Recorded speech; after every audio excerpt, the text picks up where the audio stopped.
Tonight, I can report to the American people and to the world that the United States has conducted an operation that killed Osama bin Laden. Where we continue to follow the capture and killing of Osama bin Laden now. Those are just some of the scenes overnight as thousands of Americans gathered in celebration of Osama bin Laden's death.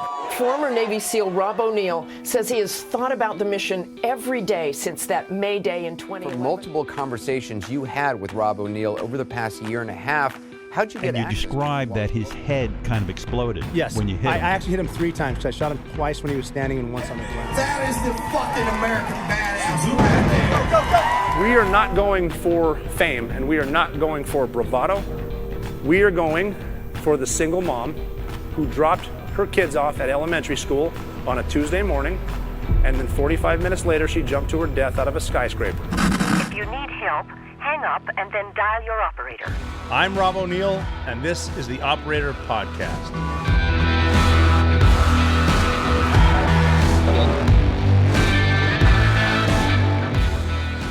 Welcome back, my little patch of Brussels sprouts. Uproot yourselves. It's time for the Operator Podcast. This is episode 148. I have been your host. I'm still your host, Robert J. O'Neill, former Navy SEAL. Welcome here to the Operator. I'm an operator. You're an operator. I used to be an operator. I don't know anymore. According to my own definition, I still am, though, because what is the definition of an operator? Anyone that's doing anything that is effective and helping other people. Just doing stuff, I guess, would make you an operator, and I want to hear your opinions. You know what? And good news. I'm not going to do any ads today. How about that?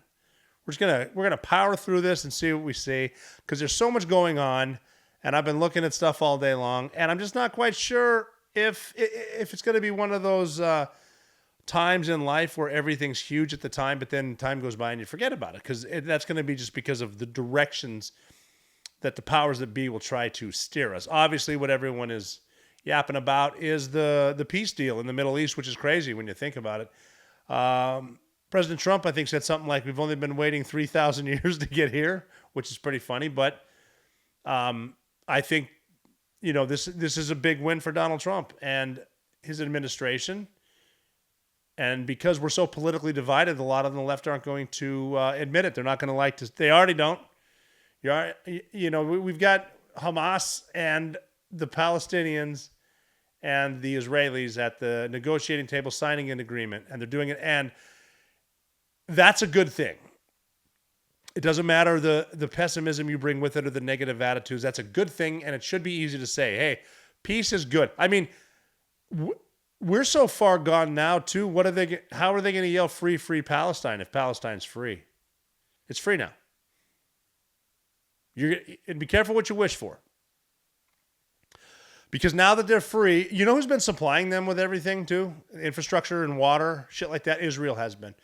Now they don't need to. What are the Palestinians going to do? Obviously, their place has been effed up pretty good. They've been getting bombed and whatnot for a long, long time, and it's been really, really bad. Here's where the Arab states need to move in, because they're going to be the needs to want to rebuild them, because Donald Trump already said we're not going to do it. But then you got to figure, once they get there, here's where you're in the power vacuum. Who's going to take over? If they boot Hamas, who's going to take over there? PLO? Are they going to have elections? Those aren't going to be normal elections. Are they going to be able to get a democracy in there? What's going to happen? That's a part of the world where only dictators work in some places.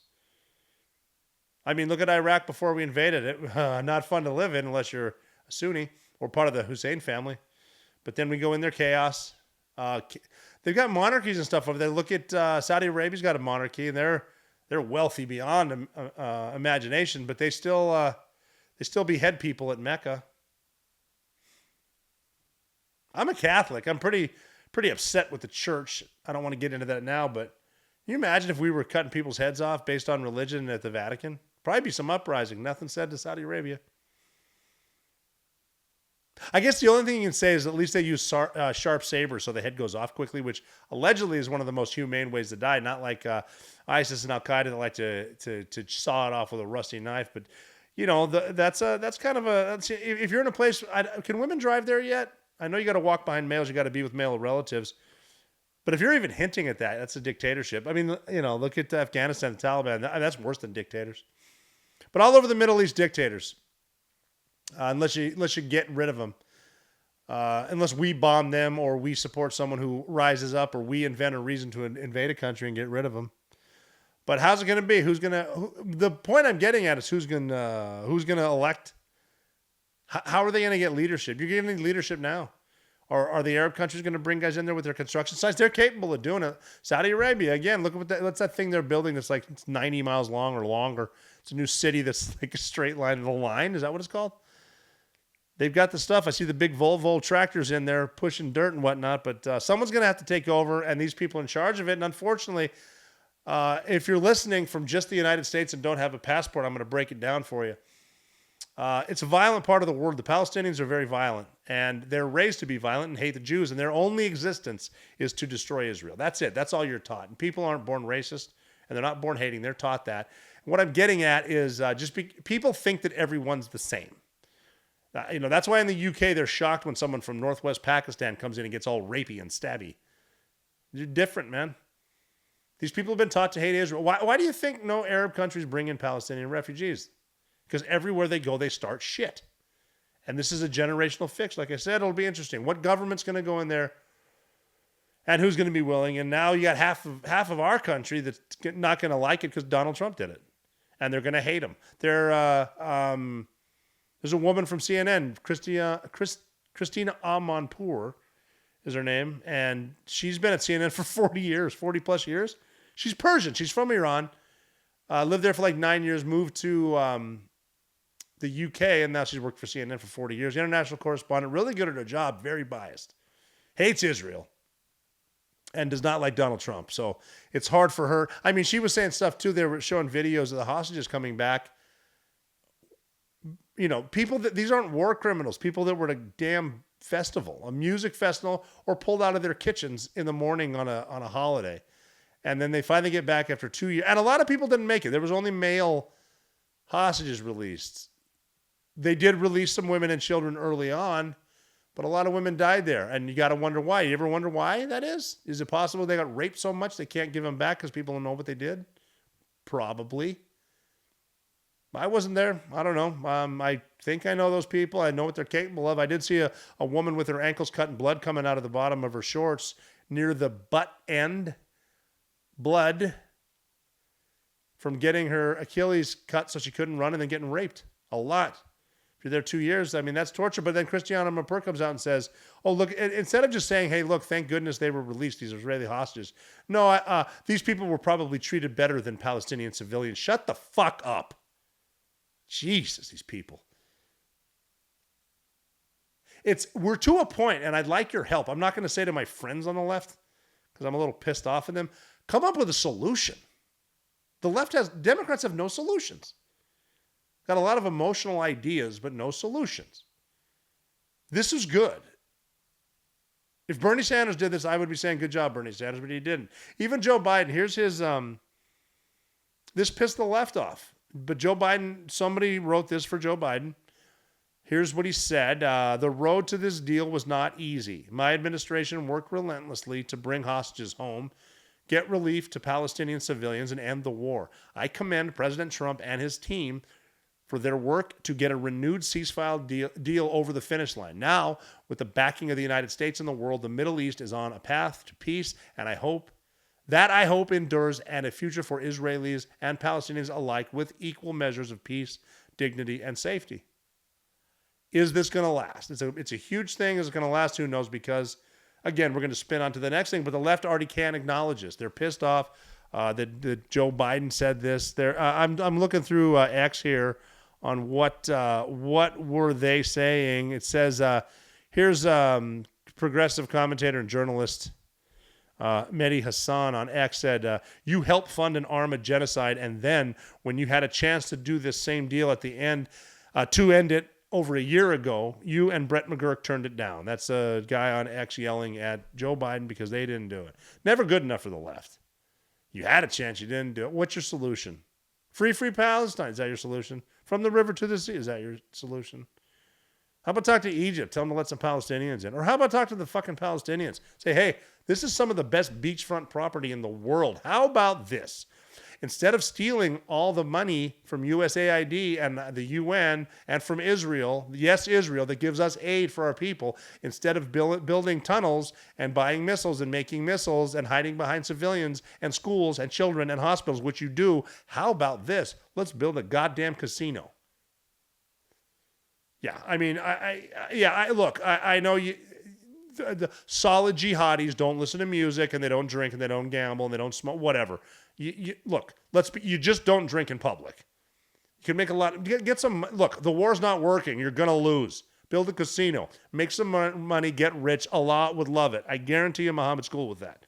Do that. No, never happened. So will it happen? I'd love to hear your thoughts at the Operator Podcast. That is interesting, but there are no ads today. And that is my gift to you. I'm done talking about that.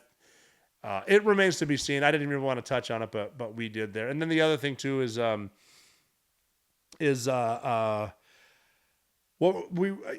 the Charlie Kirk assassinations come up. I've spoken my piece about that. I'm still not comfortable with it.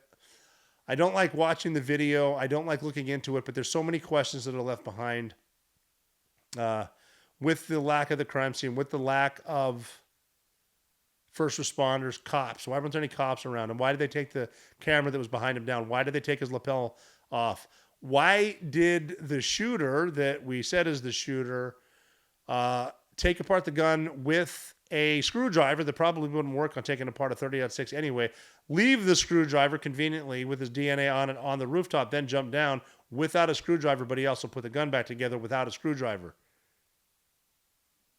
A lot more stuff too. I'm not getting into that. There was one more fun thing before we get into actual fun stuff too. I'm not sure if you saw it. I'm going to address it. That Occupy Democrats put out a thing that I talked about it last week too, and you may have seen the post that I was dressing up now with Fox News, putting a mask on and saying how bad Antifa is, and then I dressed up and said I was in a cartel, and they're really bad, and we need to fight them, and just spinning that up all over social media, saying I'm doing it, which whatever, but.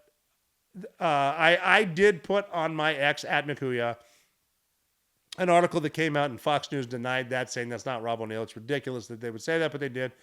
Look, I'm not going to put on a mask and say I'm somebody else to get your opinion. I'm going to tell you straight up what I think, and I'm usually right, and so get on board. If I'm not, whatever, prove me wrong, that's fine.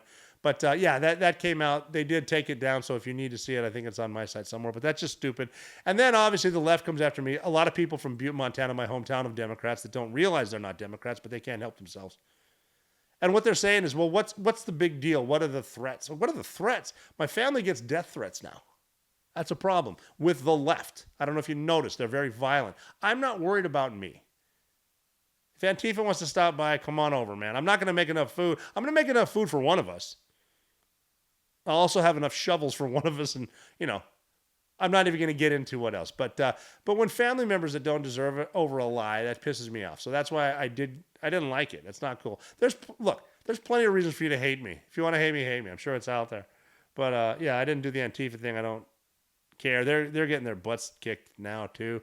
And I mean that. And what's going to be the result of this? Do you think the left will come together and say, "Hey, this is a good thing"? No, they're not going to talk about it. Elizabeth Warren not going to mention. Even the left. Let's just, what, on this, something as big as the peace deal in the Middle East. You know who hasn't said a word, especially thanking Donald Trump, is former President George W. Bush. He must be on his ranch in Crawford, Texas, just rolling around in that Iraqi money. We had to go there for some reason. Still trying to figure that out. But yeah, now the left's going to go on and they're going to start spinning it. Here's what you're going to hear. Well, that's all good and fine, just blowing off the whole Middle East thing, but why are the Black Hawk helicopters coming into Chicago and into Portland? And they're going to bitch about that. And ICE agents coming after Americans. They're coming after illegals. Is everything going the right way? No. My personal views, criminal aliens need to be gone. Gone. Out forever. Get rid of them.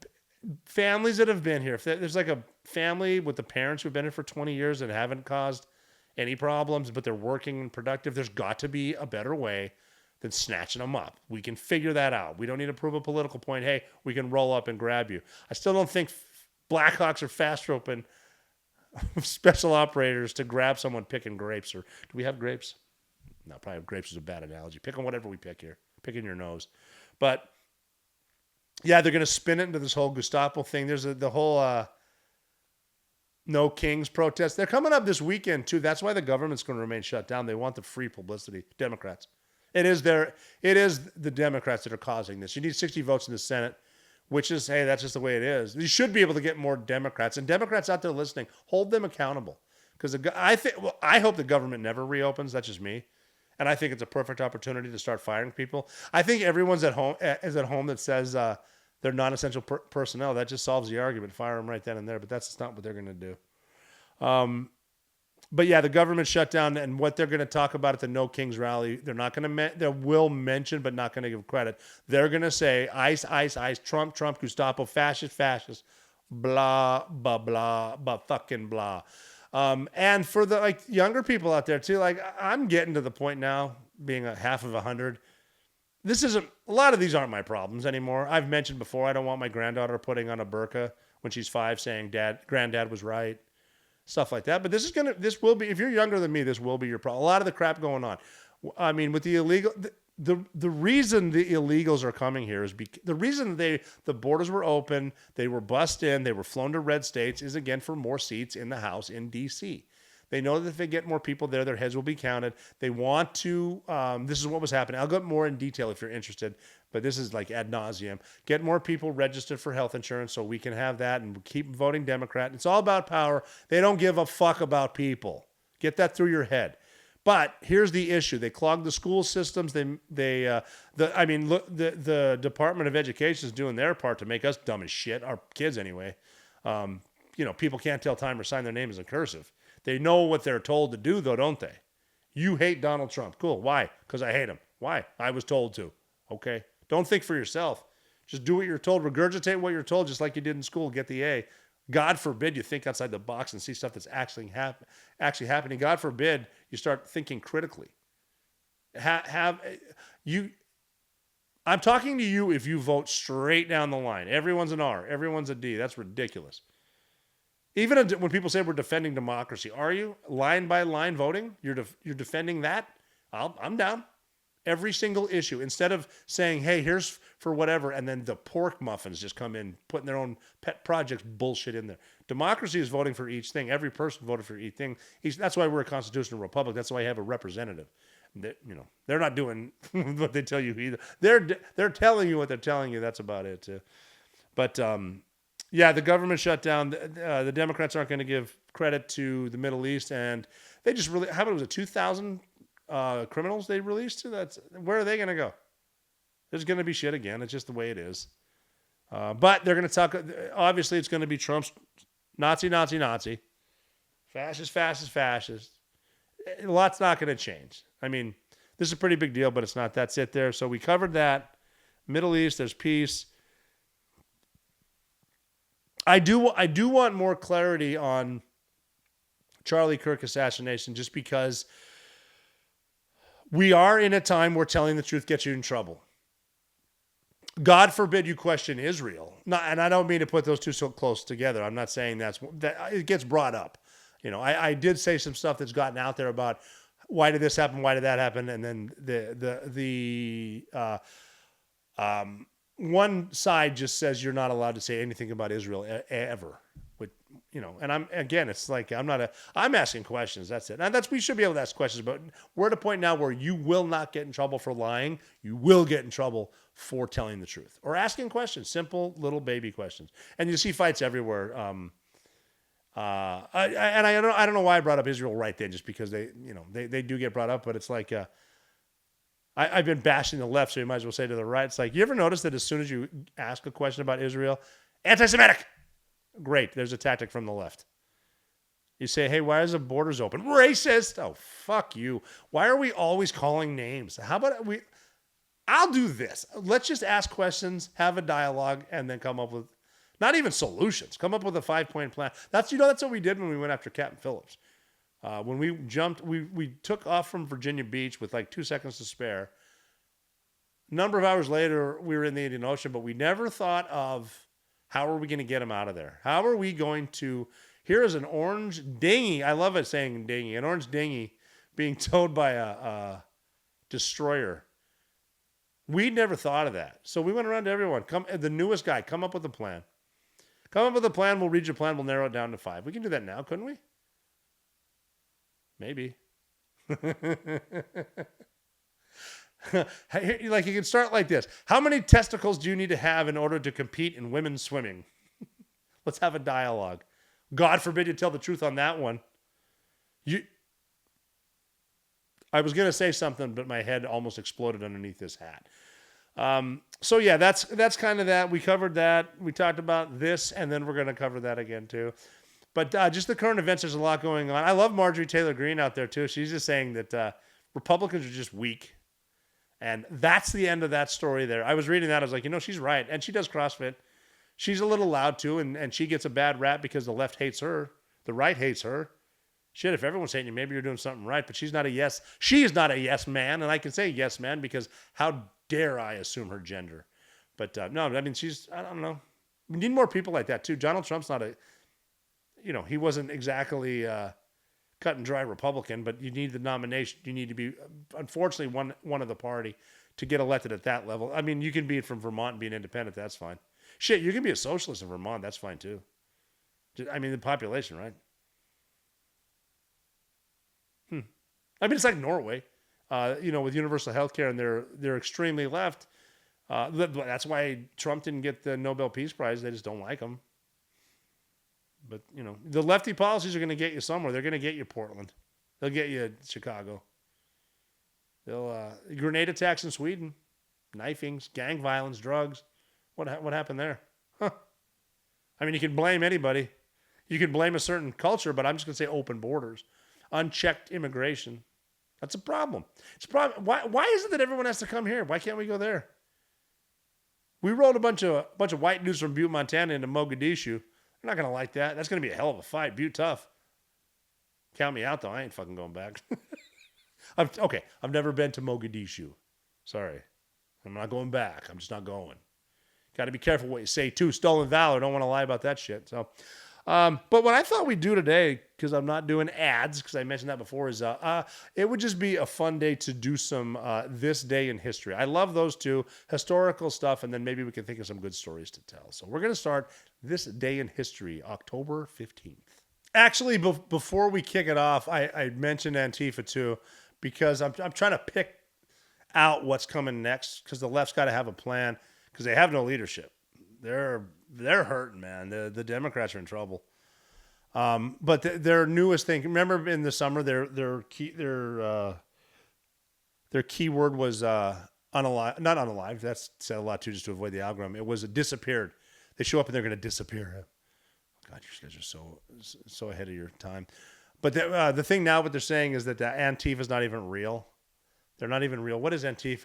And like, again, it's one of those things where it's a montage of some dude saying the same thing after some dude after some dude. It's the same thing because they're being fed a script.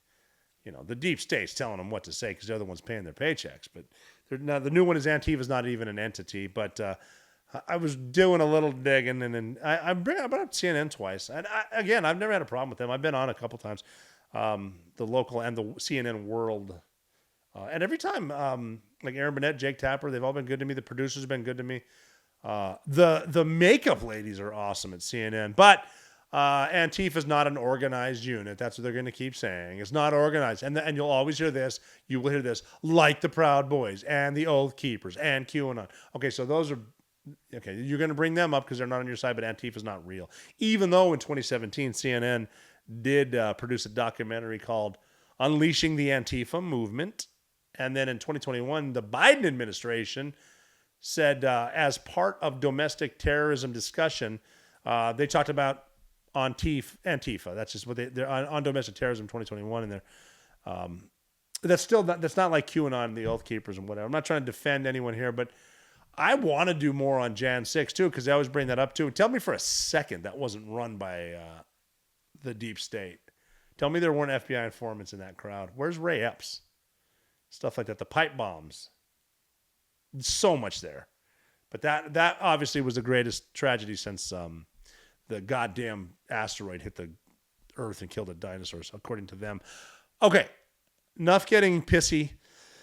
We're going to do this day in history, October 15th, which is a lot of fun. This first part I love because in the Navy, you got to take naval heritage. Like half of the questions your rate or your job. And so when I was first there, it was as an air crew survival equipmentman, which is a very fancy word for a person who knows how to sew, or as my shipmates lovingly called us, stitch bitch. But we take, I think it was 100 questions on that and then 100 questions on naval heritage, which was my favorite part, even on the Chiefs test, because I was convinced if I could ace that stuff, I might get advanced. I don't know. I didn't know a lot about the red SEAL shit I did, but then you're competing against other SEALs, so it's competitive. Not important. I paid attention to the naval history because I really like the customs and courtesies. So the first one here is about your friend and mine, Horace Lawson Hunley. H.L. Hunley is his name. And this was on the test every single time. If you're in the Navy, pay attention to H.L. Hunley, because on October 15th, 1863, the world's first successful combat submarine, it sunk during a demo run before it was world famous, and it killed H.L. Hunley and 7 crew members. Which is that, and that's one of the training runs. I think one of the 2 training runs. And the way it went down was so H.L. Hunley, like I said, he's on the tests in the Navy and holds a significant place in military history, naval history, maritime history. It was because they named the sub the Hunley. The H.L. Hunley, because they didn't call it a USS. The H.L. Hunley was the name of the ship. So if you're taking notes for your test, isn't for a while. It's next year. Or is it November? Shit. No, the Chiefs test is once a year. Okay, whatever. That's not important. Yell at me, shipmates. But the H.L. Hunley, the boat itself, was developed during the Civil War here in the United States. The Hunley's innovative design and daring missions marked a turning point in naval warfare. First attack submarine. Its importance as a pioneering vessel in submarine technology. This is the first combat one. The concept of underwater warfare was in its infancy during the Civil War.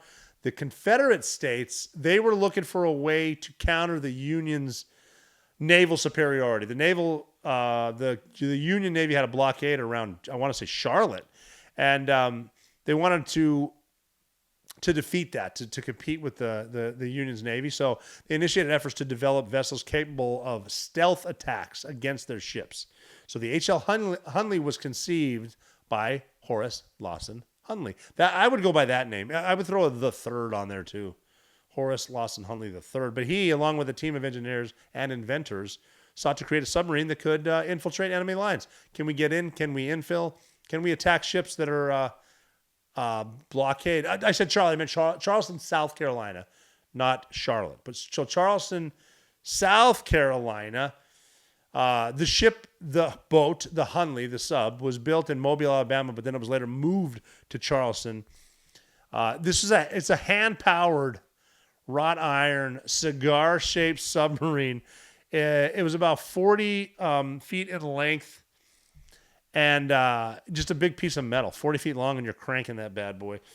And it was a small shape. It's a unique design that allowed it to navigate confined spaces, and it could actually get in around larger ships with stealth. And it was revolutionary for its time. It was single-hulled, hand-cranked, like I mentioned before, with a crew of 8. And the crew operated a propeller at the stern, which is at the back, which is after you, aft, by a hand crank. They're literally cranking these... the propeller, and it was equipped with a spar torpedo, and that's basically a long pole with a sticky bomb at the end of it. And so that's mounted on the bow, which is the front. So people think bow back, that's the stern, the bow's the front. But it's mounted at the front, this big bomb on the end of a pole. Picture a mop, except the furry part's a bomb. And the idea was to ram the torpedo into an enemy ship hull and igniting the charge so you can blow it up. So you hit it, but you move away. Because actually explosives are more dangerous underwater. So you could plan it, I'm assuming with the time fuse, leave. Because water doesn't compress. So it's going to, if you're under, like if you see in movies when people start throwing grenades and your hero jumps in the water, it's a horrible idea. It's going to liquefy your organs. You need to get out of the water. If you can do one of them, I hope you're never in this position, but if someone throws a grenade at you in the water, try to do one of them humpback whale things they do off like Catalina and stuff like that. But this sub was also equipped with a system to flood and drain ballast tanks, allowing for limited submersion and surfacing capabilities. And the Hunley's design demonstrated ingenuity and a willingness to experiment with underwater concepts. It's like developing tactics. Very important. It was made out of a cylinder boiler. How would you like that? I mean, some people are uncomfortable in the water alone. A lot of people are uncomfortable in the ocean alone. But I'm going to put you under the water in the ocean in a cylinder boiler. And good luck. You could dive, but required calm seas. That's the thing. That's what gets sticky with this whole thing, not just the bomb. You need it to be nice out, which in my experience, doing anything on the ocean, it gets rough. Anything work-related, it's going to get rough. It's going to rain on you from every angle. But the Hunley was tested successfully in Mobile Bay in Alabama in the summer of 1863. And the Confederate commander, General Pierre G.T. Beauregard, tell me he doesn't sound like he's from the South. He recognized the vessel might be useful to ram Union ships and break the blockade I was talking about in Charleston Harbor. And so it was placed on a rail car and shipped immediately to South Carolina. The boat experienced difficulties upon its arrival because during a test, a crew member became tangled in part of the craft's machinery, right? So you're cranking this thing by hand and you're walking around loose as a goose. You're a Confederate soldier, so your shit's not tucked in. Gets caught up in that stuff, and it inadvertently dove with the hatch open. That's bad.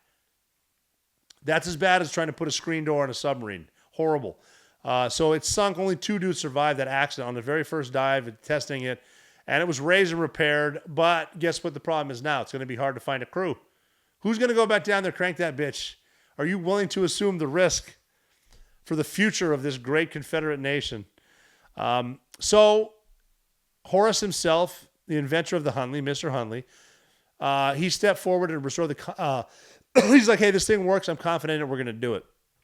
So on this day, October 15th, he took the submarine into Charleston Harbor for another test in front of a crowd of spectators.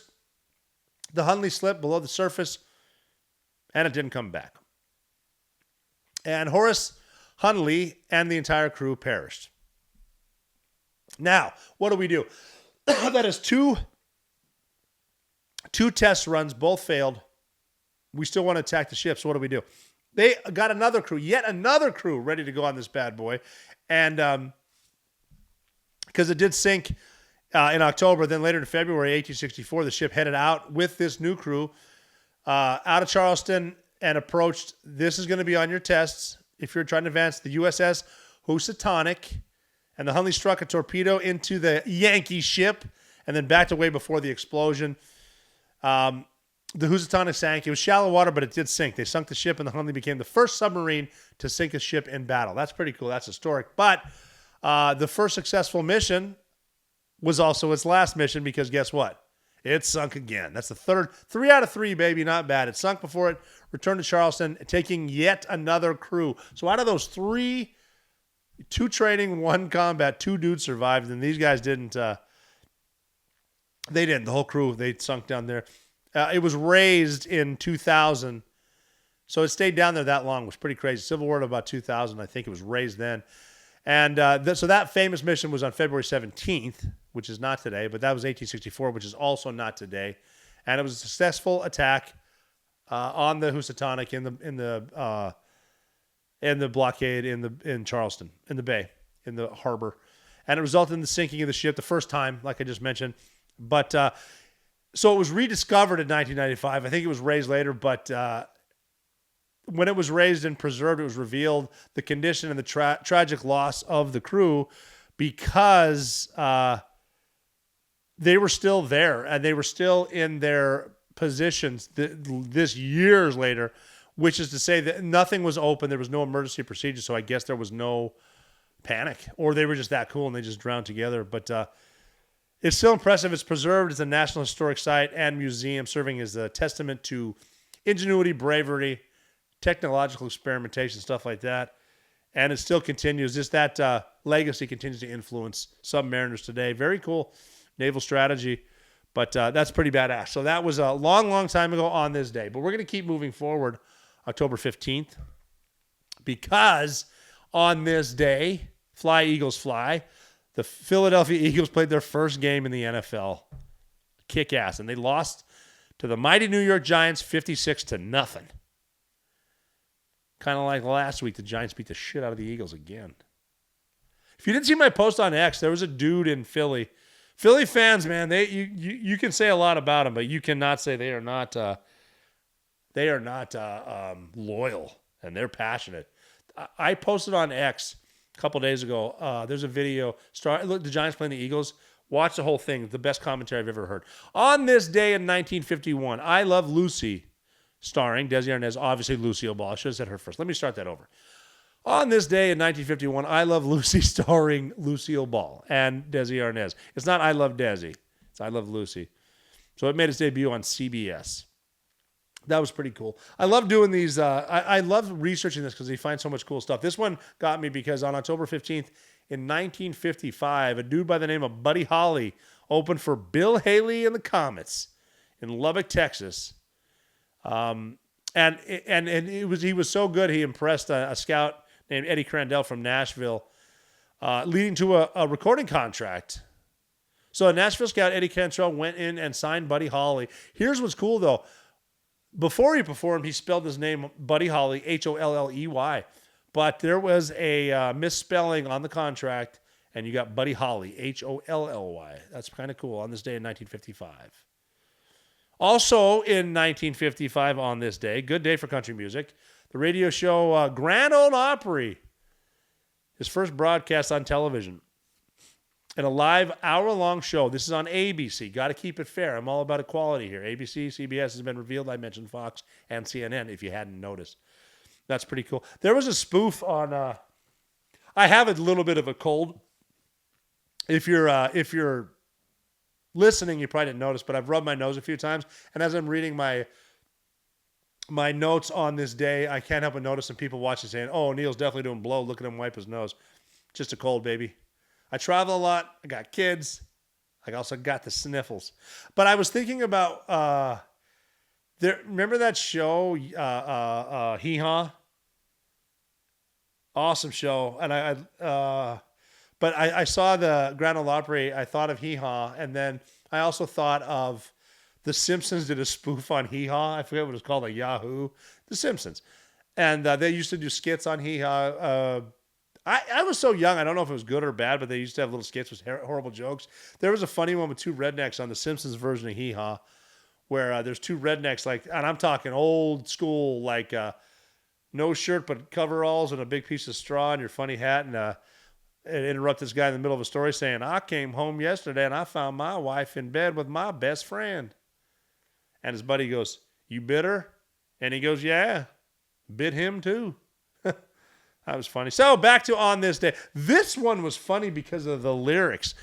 In 1966, on this day, Australia banned a song called I Can't Control Myself by the Trogs. They banned it because it was terribly obscene. I downloaded this today, and it's actually good. It sounds like anything. It actually sounds like almost late 50s, not late 60s, but it's here's the lyrics. I'm not going to sing it, but it's like, oh no, ba ba ba ba ba, blah blah blah. They're singing in the background. If you can imagine someone really good looking singing that. But then the lyrics are, I can't stand still because you've got me going, ba ba ba ba ba. Your slacks are low and your hips are showing, ba ba ba ba ba. Well, that was enough to be extremely obscene in 1966.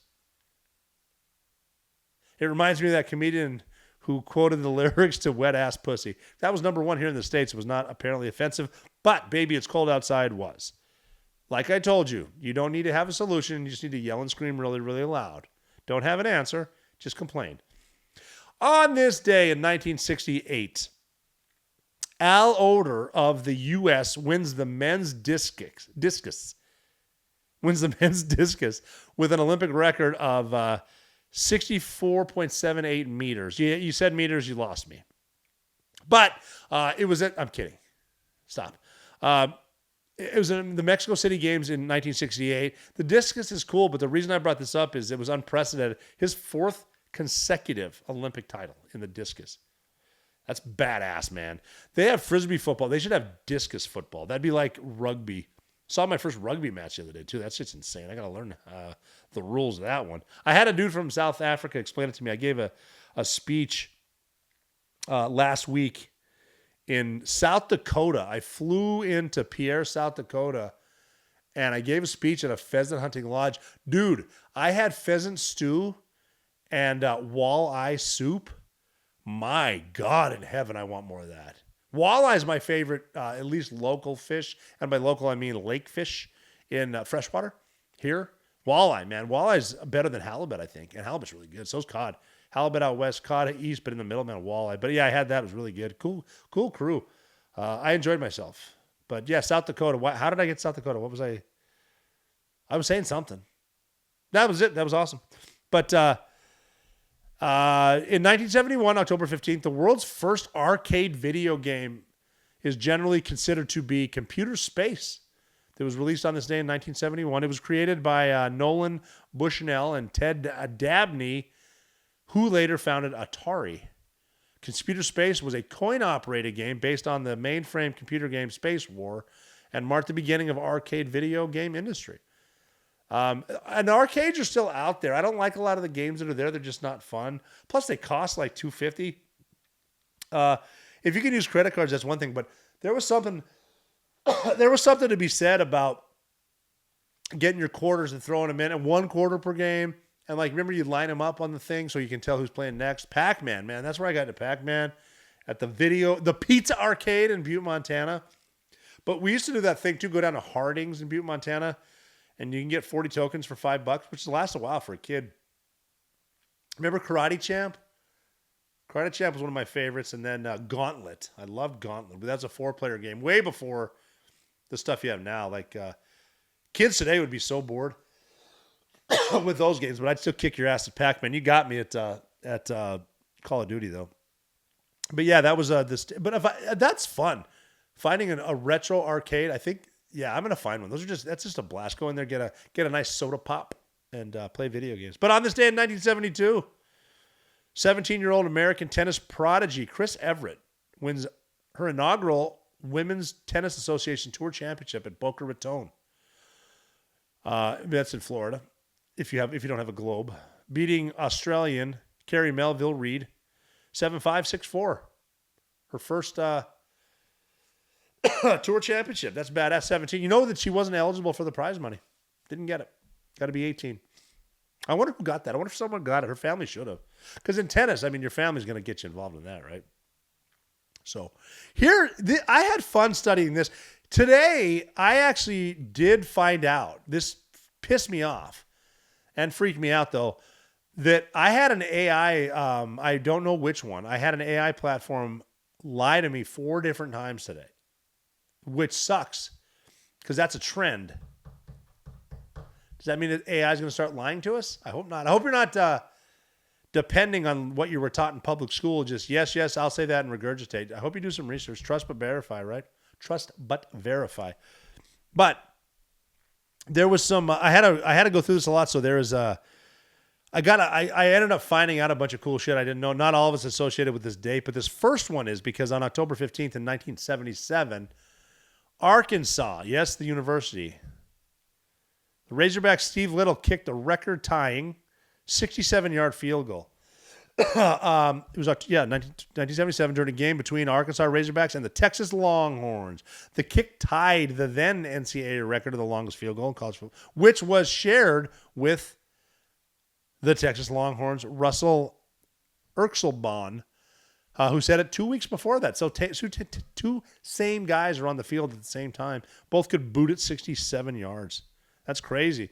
Right now, though, here's when I started getting into it because AI started lying to me, so I had to do some research. I found out that the longest field goal ever in college football is 69 yards by Ove Johansson of Abilene Christian on October 16th, 1976. Wait, what? 1976. Yeah, so we'll see. How does that work? See what I'm saying here? The longest field goal in college football is 60. Oh, boy. Something lied to me because that's a year prior. Oh, man, we got to do some research now. You know what? Okay, just found it. Thank goodness I took copious notes because he had a strong wind behind him, which doesn't matter. That's just smart, but he also used a tee in 1976. So they used to be able to kick with a tee, and it sounds like Texas and Arkansas didn't. Let's definitely look into this. Tell me what you find out. I'm going to look at this up after, but I'm too busy I'm too busy informing right now. But it's no longer anyway allowed that tee. They did allow tee for college kickers, which is great for the kicker, bad for the holder, which is another unsung hero in football. The holder, but also the long snapper. Because you only get a certain amount of players per roster, and a lot of people can double up. Like most kickers can punt. Most punters can kick field goals and stuff. But the long snapper is a skill. They only got one of those. And he goes out. Man, have you ever seen those when the long snapper gets injured and they got to pick a dude? It's a tough skill. It's like throwing a spiral with both hands between your legs. So that's that. And I'm just not sure about anything anymore because I had a flubub there with the 1977-76, but I did look up the NFL record for the longest is still 66 yards. No T, obviously, but that's by Justin Tucker of the Ravens in 2021 against the Detroit Lions as time expired. And the high school record is 68 yards by Dirk Borgnone of Reno High School in Elko, Nevada on September 27th, 1985. Dirk, if you're listening, correct me how to pronounce your name, please. And obviously, because I went down that rabbit hole, I found out the record for the longest goal in soccer or football is 96.01 meters, which is 105 yards. Thank you very much. Scored by goalkeeper Tom King for Newport County against, who's that for? Oh, at Cheltenham Town on January 19th, 2021. The goal taken from a goal kick was taken from a goal kick. Wow. That's awesome. So the goal kick went 105 yards, confirmed by Guinness World Records as the longest ever scored in a competitive match. That's cool. Let's see what else. I took some more here. I don't know why I added that stuff. A bunch of other crap that I don't care to know. So we're going to keep moving. October 15th, 1977, Don Ritchie runs a world record. This got really cool looking this up. Don Ritchie ran a world record 100 miles in 11 hours, 30 minutes and 51 seconds. 100 miles in 11 hours, 30 minutes, and that is just under a 7-minute pace. Okay, that's crazy. So my dad, Tom O'Neill, used to do these ultra marathons like that. 100 is an ultra. I want to say anything over a marathon is an ultra marathon because there's 50-mile races, stuff like that. I'm not doing it. That might be cool one day, but the prize for that is getting a belt buckle, at least out west. You get a nice big belt buckle. I'll get a picture. I'll post that this week of my dad's belt buckle. But I think you need to run 100 miles in 30 hours to get a belt buckle. I'm assuming if you run it in 11 hours and 30 minutes, you're going to get a belt buckle. They should give you 2 for that. But let's see, 30 hours. I put some notes down because, like, Western States is one my dad did, and then there's Leadville. Leadville 100 is in Colorado. That's the cutoff there is 30 hours also. But that's the hardest one is Leadville because it's like, I'm going to read the notes here about Leadville. I wrote them down too. You go up to elevation. You go up to 12,600 feet twice. That's high. You're talking like altitude sickness. In 1983, 45 tough-minded runners braved 100 miles of high-altitude, extreme Rocky Mountain terrain starts at 10,200 feet, climbing to 12,600 feet, and that's running for global endurance. One of the oldest, most storied enduring runs in the world. So it started in 83, and that's 2 climbs up. It's called Hope Pass. I remember my dad talking about that. My dad's got a funny story because he was going through a divorce, and he was running it, so he didn't train hard enough. He didn't have a good crew. I don't think he had any crew with him. They have aid stations where you stop. They give you a med check at these ultra marathons. They give you some water and whatnot. And they asked him, he was delirious. They said, "Oh, Mr. O'Neill, what are you doing here?" And he said, "I have dinner reservations." And they said, "Of course you do. Your table's right over here." And that's when they yank your number and whatnot. But yeah, 12.6, you do it twice. That's a 100-mile race. And the cutoffs. So anyway, the cutoffs for these 100-mile races are between 24 and 36 hours. But yeah, Don Ritchie ran that in 7-minute pace in 1977. Still holds today. That is awesome. So it does not hold today. Sorry, that was back in the day. I'm going through my notes. So I apologize. Now it's 10 hours 51 minutes. Holy crap. I'm tired of doing math. So that's almost, that's like, that's faster. Still in the 7-minute, whatever. That was a Lithuanian runner named Alexander Sorokin, January 6, 2022. That was in Tel Aviv.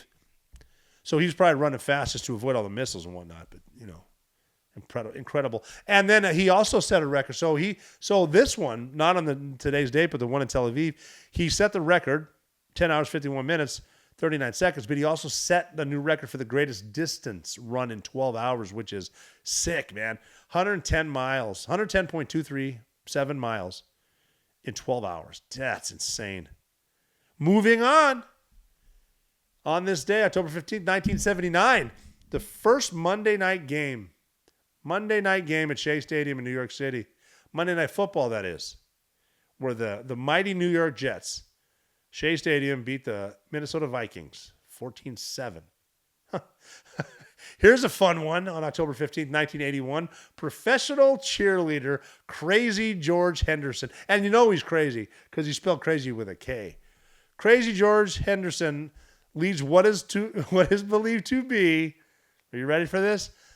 The first wave in Oakland, California. So this male cheerleader gets the first wave going in Oakland, California. It's an innovative idea that helped popularize this crowd participation activity, which has since become a staple at outdoor sports worldwide. His leadership in initiating the wave marked a significant moment in sports entertainment, emphasizing fan involvement and creating a more engaging and lively atmosphere during games. How cool is that? And also, it takes a couple drinks or just a huge sack of nuts to start the wave to try to get it. But then if someone's got that sack and they want to do this and you're in their section, man, give them a courtesy. Start the wave and yell. You got to start with a yell so other people look over and they'll eventually get it. And it takes a couple go-arounds. But, yeah, man, you can get that wave going.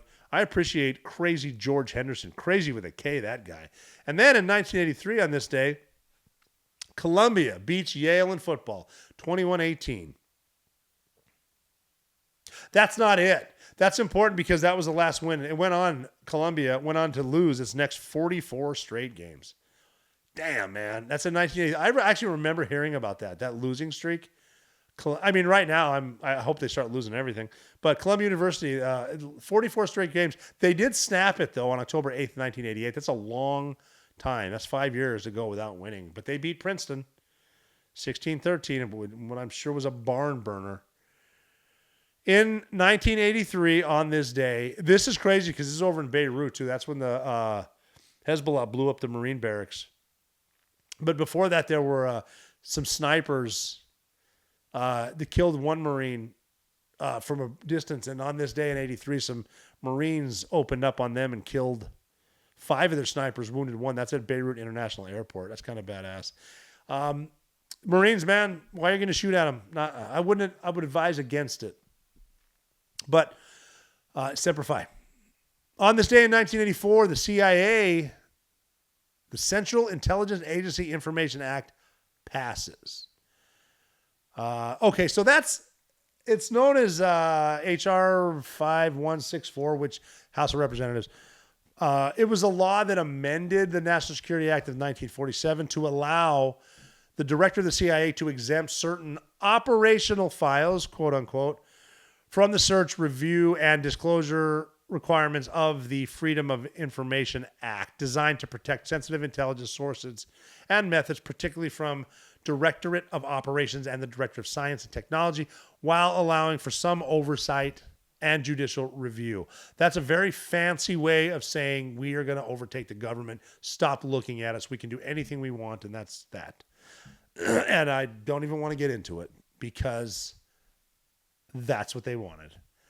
I'm still pissed about everything being classified. Yes, we don't want to give sources away, and we don't want to, we want to keep intel from the bad guys and whomever we're collecting on, but too much classified shit goes on and we let it go on. We're just too used to thinking it's cool. Oh, that's classified. It ain't fucking cool. You think those dudes on Capitol Hill that won elections are smarter than you? Fuck no. Why are they classifying stuff and why are you letting them? On this day in 1985, Shelley Taylor of Australia makes the fastest swim around Manhattan Island, completing it. Wow, swam around Manhattan Island, 6 hours, 12 minutes, 29 seconds, swimming around Manhattan Island. That is a cesspool swim, but you knocked it out quickly on this day in 1988. This is good for my boy Dean out there in Arkansas. He's an Oklahoma fan. Oklahoma set a single-game rushing record for the team with 768 yards. 768 yards on the ground. Kansas State, man, where's your D on that one, dude? Anyway, needless to say, Oklahoma won that game 70-24. Wow! Then on this day in 1989, Wayne Gretzky surpassed Gordie Howe as the NHL's all-time top scorer. I told you there was a lot of good stuff that happened in October on the 15th. In 1991, Clarence Thomas is confirmed as a U.S. Supreme Court justice by a vote of 52-48. And that, ladies and gentlemen, is the first time we really saw actual bias from the left. Clarence Thomas is a black judge. He was a black lawyer at the time. And to just go back and watch, especially Joe Biden, and the filth they were throwing at this dude, not because he was unqualified, just because he was appointed on the right. It's a shame. That's pretty famous to look into that. I'll do more on it later if you want, but I have much more to talk about on October 15th because in 1993, the Chevy Chase show that happened, it aired its final episode on Fox.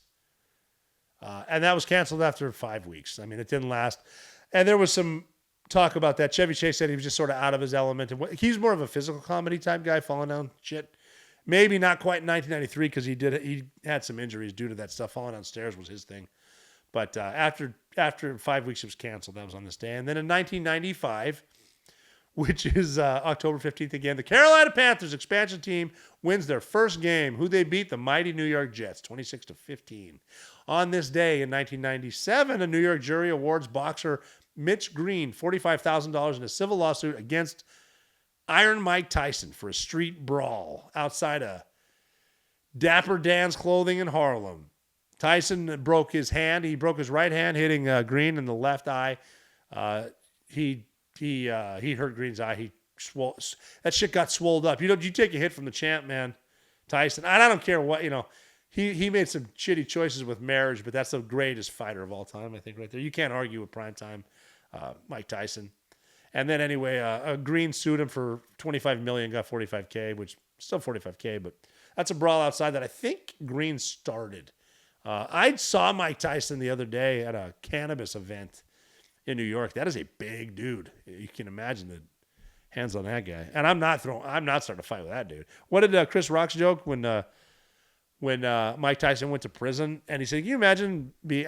I'm not. This isn't verbatim, but he said, "Can you imagine being the cellmate of Mike Tyson?" And he says he's going to fuck you in the ass. The toughest thing you can say to him is, "Well, for how long?" I mean, you're not going to just be fucking me all day, which is true. Let's see. And then on this day in 2007, Fox Business, FBN, was launched. And that's a good network. I've been on Fox Business a couple times. I really like those guys. Charles Payne, making money. If you want to make some money, watch Charles Payne every day, man. That dude is legit. Love that dude. On this day in 2021, this will be the last one that we're going to do. This one was pretty interesting, though, because in 2021, British MP Sir David Ames is stabbed to death. Ames, A-M-E-S-S. I'm not trying to, I want to say his name right. David Ames. Sorry about that. Stabbed to death at a meeting with constituents at Leigh-on-Sea, Essex, England, in a terror attack by a Somali. And he was given life without parole. The murder prompted a review of the security for MPs. He was the second MP to be killed in 5 years, which is crazy. Following the murder of Labour MP Joe Cox in 2016. That's crazy, man. And he was shot. So David Ames was killed by a Somali because he was the Sir David was a little bit more to the right, and he wanted closed borders. Killed by a Somali. That kind of wins the argument. But then the woman that was killed, Joe Cox, in 2016, she was more to the left. She was killed by a guy on the right because she wanted open borders. He did, and he killed her, which is bad. You shouldn't be killing people over ideas. I mean, that seems pretty logical to me. But hey, I wasn't killing. Now I'm in customer service. That's how I roll. But then the dude that so the Somali dude was given life in prison, no chance of parole, and then the dude that killed the woman, Joe Cox, was a 53-year-old dude. He had right here too, it says long association with neo-Nazi white supremacist groups. Yeah, I mean, it sounds like it if you disagree with someone on the left, and let's be honest, I don't like the term Nazi getting thrown around and white supremacist getting thrown around, but you're getting all stabby like that too. That's if you're yelling "This is for Britain" as you're stabbing someone, that's the thing. But hey, Britain's got their own problems, and you still have your open borders. You got issues getting arrested too, because gave up those guns, didn't you? That was a good talking point for the UK. We don't need guns. Look at that. Yeah, you don't. Here's a couple million refugees. Hide your kids. So, this day in history, though, what's going to make your day in history October 15th? What am I going to do? I got a couple speeches to give. I'm going to give a few. I'll make sure to give some good video and updates on where we are. I'm going to go to one of the Trump properties and give a speech. I'm going to talk about Ibogaine. That's very, very important to talk about mental illness. I'm wearing a shirt here. Mental health matters, and it does too. You gotta pay attention to yourself. Don't be afraid to ask for help if you need it. You don't need to be a combat vet to have issues. We all have issues. Shit, we're living now. You have issues, I assure you. So, if you're having a bad day, call someone.